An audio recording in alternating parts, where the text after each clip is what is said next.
में अगर कदम इसी तरीके से बढ़ता रहा तो स्वस्थ समाज भी बनेगा। ऐसे में डॉक्टर तनुजा निसारी, मैं आपको जोड़ना चाहूँगी, क्योंकि हम जब बात करते हैं एलोपैथिक की तो आयुर्वेद को अब छोड़ना संभव नहीं दिखता है, क्योंकि भारत में जिस तरीके से प्रगति हुई है विश्व में भी उसी तरीके की प्रगति दिख रही है। ये बड़ा परिवर्तन कब से आप देख रही हैं और आयुर्वेद किस तरीके से एक पैरेलल एलोपैथी के पैरेलल आके खड़ा हुआ है? जी, अभी जो यूएन का और डब्ल्यूएचओ का जो एक हेल्थ का गोल है 2030 तक, उसमें ये एक मुख्य उद्देश्य है कि health for all and no one should live behind.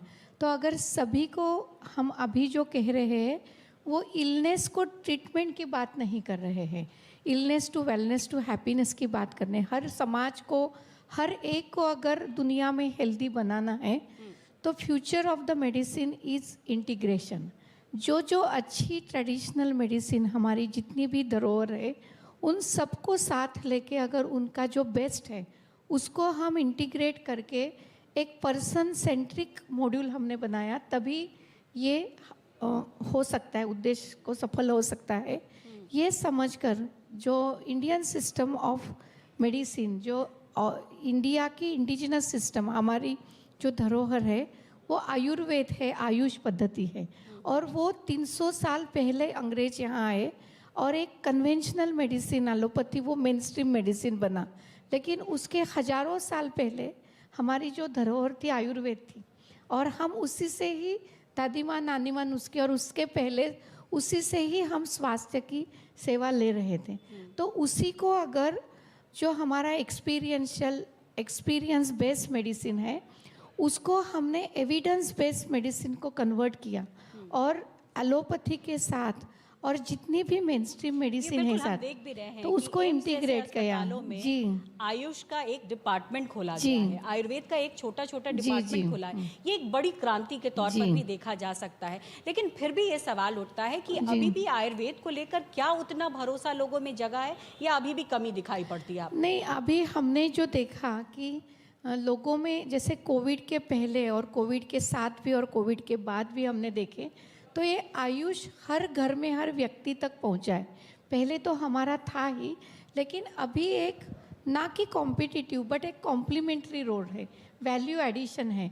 तो जहाँ जहाँ हेल्थ सेक्टर में कमियां हैं और जो आयुष की स्ट्रेंथ है उसको साथ में लेके, जैसे एम्स की आपने बात करी तो हेल्थ मिनिस्ट्री और मिनिस्ट्री ऑफ आयुष की ये पहल है कि एक इंटीग्रेटेड मॉडल जो हेल्थ एम्स में जो अगर हमने इंटीग्रेटेड हेल्थ सर्विसेज आयुष का एक एक विंग बनाया तो हर पेशेंट को जब चाहिए और जहाँ ज़रूरत है वहाँ आयुष के भी पंचकर्म, डाइट, लाइफस्टाइल को हम इंटीग्रेट करते हैं। जैसे नॉन कम्युनिकेबल डिसीजेस है, डायबिटीज़, मोटापा, हार्ट डिसऑर्डर, ये सभी में आयुष लाइफस्टाइल डिजीज जिसे हम कहते हैं, diseases, non communicable diseases, degenerative diseases, stress disorder, ये सभी जो स्ट्रेंथ है इसके साथ साथ अगर कन्वेंशनल मेडिसिन के लिए ऐसा हर पेशेंट को एक ट्रीटमेंट लेने के लिए एलोपैथी में भागना पड़े और आयुष अस्पताल में भागना पड़े, ये ना करते हुए अंडर वन अम्ब्रेला सभी मिले।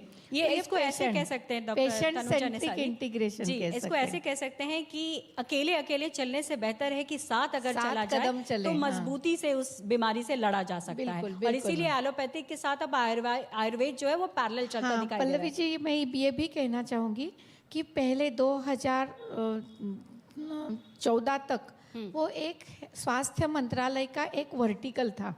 पहले फैमिली वेलफेयर था, फिर डिपार्टमेंट ऑफ आयुष था। लेकिन इस सरकार के आने के बाद 2014 में एक मंत्रालय का दर्जा दिया, मंत्रालय बना।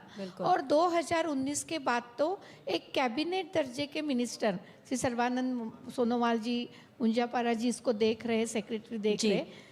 तो इस बीच डॉक्टर वीके पॉल भी हमारे साथ जुड़ गए हैं। Doctor VK